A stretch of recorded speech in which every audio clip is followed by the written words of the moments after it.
Hello guys, welcome to my back to channel. তো আজকে আমি আপনাদের কাছে নিয়ে আসলাম অনেকদিন পর একটি ড্রয়িংয়ের লং ভিডিও। তো কারা কারা আমাকে তোমরা বেশি মিস করেছো অবশ্যই কমেন্টে জানাবে। তো লং ভিডিওটি কিন্তু বেশি লং হলে না অনেক বোরিং লাগে, তাই আমি আজকে আপনাদের জন্য অনেক মজাদার এবং ছোট্ট একটি ভিডিও নিয়ে আসলাম। এবং দেখো, এই কথাটা বলতে বলতে আমার কতটুকু সময় কেটে গেল। আজকে আমি প্ল্যান করছিলাম একটি স্মৃতিসৌধ আঁকার, আর আমি এটা এমনভাবে আঁকবো যে ছোটো থেকে বড় সবাই আঁকতে পারবে। এই খাতায় আমার অনেক ড্রয়িং আছে যা আমি তোমাদের পরবর্তী ভিডিওতে দেখাবো। এটা নিয়ে ফার্স্টে আমাদের একটা স্কেল নিতে হবে, কারণ যাতে আমরা এটা আঁকতে পারি। আঁকার জন্য আমাদের ফার্স্টে একটা লম্বা সোজা দাগ দিতে হবে, এবং এখান দিয়ে দাগ দেওয়ার পর আমাদের সোজাসুজি একটা দাগ দিতে হবে। ড্রয়িং করার আগে না মার্জিন করে নিলে সব থেকে বেশি ভালো হয়। এই শ্যুটটাকে কিন্তু আমাদের অনেক মাপ নিয়ে করতে হবে। এটা ঠিক সাইড দিয়ে আমাদের এইটা দিয়ে দিতে হবে। দেওয়ার পর ঠিক আমাদের এভাবে করে একটুটুকু মাপ দিয়ে নিতে হবে। হ্যাঁ, এবং ঠিক এমন করে ফোঁটা ফোঁটা দিয়ে আমাদের এক সাইড হয়ে গেল। এখানে আমাদের খেয়াল রাখতে হবে 8টা দাগ বসে কিনা। এবং এখানে হোল স্মৃতিসৌধটা আঁকা শেষ হয়ে গেলে আমাদের এখান দিয়ে এভাবে করে একটা দাগ দিতে হবে, যেটা ত্রিভুজের মতো। এরপর এখান দিয়ে আমাদের নিচে উপরে করে অনেকগুলো দাগ দিয়ে নিতে হবে। এটাও দু সাইড দিয়ে এমন করতে করতে এটাও হয়ে গেল।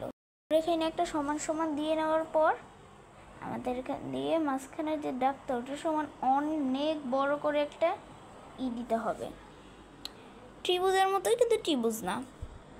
আমাদের ঠিক নিচ দিক দিয়ে আরেকটা মোটা করে দাগ দিতে হবে। তারপর দেখুন আমি কি করি, এখান দিয়ে একটা করে দাগ, এটা হচ্ছে গিয়ে আমরা যে নিচে দাগটা দিলাম ওর থেকে একটু 1 ইঞ্চি নিচে হবে। এখান দিয়ে একটা দাগ দিই। আমার আসলে কি কথার থেকে বেশি ভিডিও ভালো লাগে, মানে অনেকে মিউজিক ভিডিও দেয় যে, ওইটার থেকে আমার বেশি কথার ভিডিওটি ভালো লাগে। আর আমি কথা দিয়ে ভিডিও করলে সুন্দর করে সব কিছু বুঝিয়ে দিতে পারি, তাই আমি মিউজিক দিয়ে ভিডিও করি না। মিউজিক দিয়ে ভিডিও আমি আরও পরে করব, আরও 1-2 সপ্তাহ যাক। তারপর এখান দিয়ে আমাদের একটা মোটা বর্ডার দিয়ে দিতে হবে, এবং এখান দিয়ে আমাদের ঘাস দেওয়ার পর এভাবে কিছু কিছু ডালের মতো দিয়ে দিতে হবে, যেগুলো গাছে নর্মালি থাকে, কিন্তু একটা দৃশ্যরই মতো।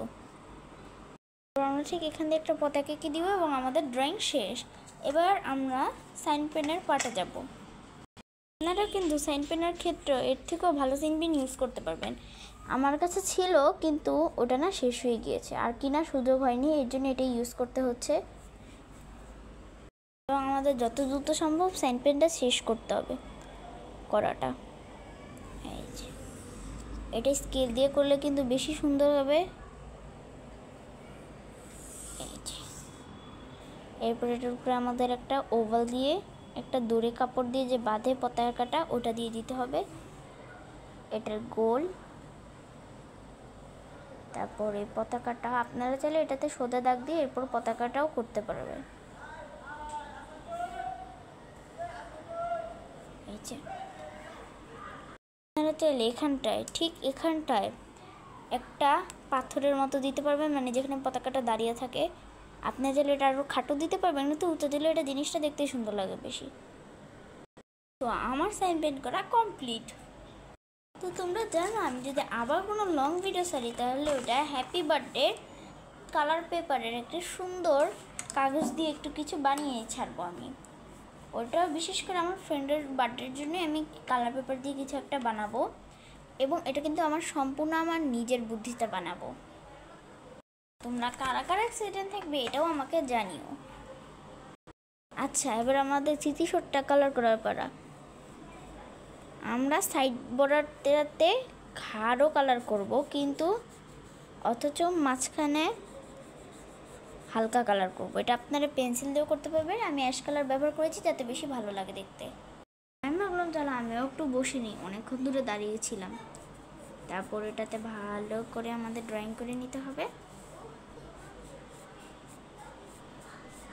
সাইড বর্ডারটা কিন্তু গাঢ় দিবে তোমরা, দেখো এই যে সাইড বর্ডারটা গাঢ় হবে, খালি মাঝখানটুকু পরে তোমরা হালকা কালার দিয়ে দিবে।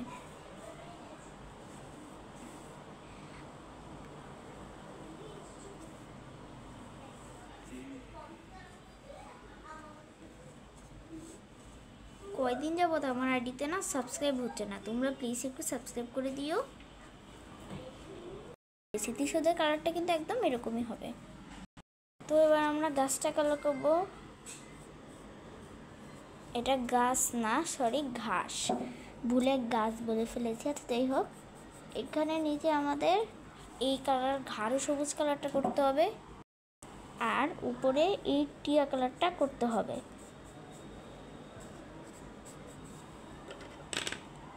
এরপর এর উপরে এই হলুদ কালারটা করতে হবে। আপনাদের তো আমি দেখিয়ে দিলাম, এবার আমি নিজে করি। এবং দেখো আমি কি সুন্দর করে রং করে নিলাম। এটা তোমরা চাইলে হলুদ কালারটা আরও কম দিতে পারো। তো এই যে আমাদের ঘাস রেডি, আর ফাঁকে ফাঁকে আমি পতাকার গোলটাও লাল কালার করে নিয়েছি। আমি এই কাঠ কালারটা দিব নাকি একদম প্রাকৃতিক চকলেট কালারটা? কাঠ কালারটাই দিই, কারণ পতাকা এখানে এটা হলে খুব সুন্দর লাগবে। আমরা চকলেট কালার ব্যবহার করতে পারবো।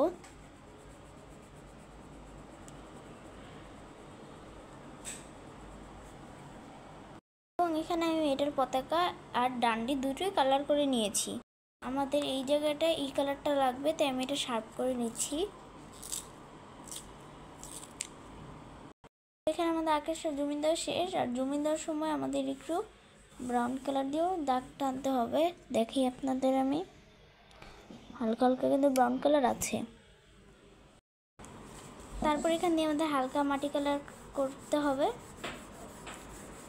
এই ঘরেও করতে হবে। আপনার চাইলে এখানে মাটি কালার, এখানে মাটি কালার আর এখানে সবুজ দিতে পারেন, কিন্তু আমি এখানে সবুজ আর এই পুরোটাতে মাটি কালার করে দিচ্ছি।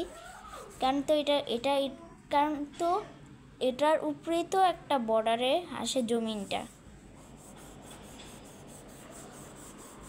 এখানে আপনার যারা শাপলা দিয়ে এটাকে নদী বানিয়ে দিতে পারবেন। সময় এমনও হয় যে ভিডিও করতে করতে আমার হাত ব্যথা হয়ে যায়। তো এখানে আমার ড্রয়িং ডান। তো এটা আমাদের ড্রয়িং ডান।